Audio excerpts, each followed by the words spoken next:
Welcome back to Sweet Breeze. So there's the other Lenape elder.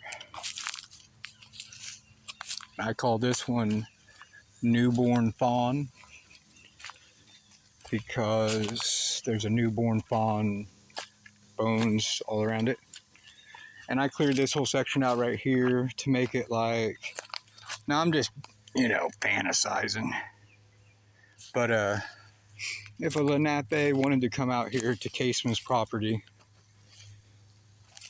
and like sit, meditate, or something in an old Lenape walnut grove, then they could by one of their elders.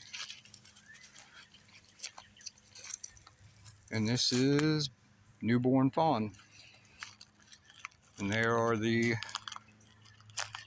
newborn fawn bones. Piled them up. Alright, gang. Here's Sweet Breeze so far. Coming back to life.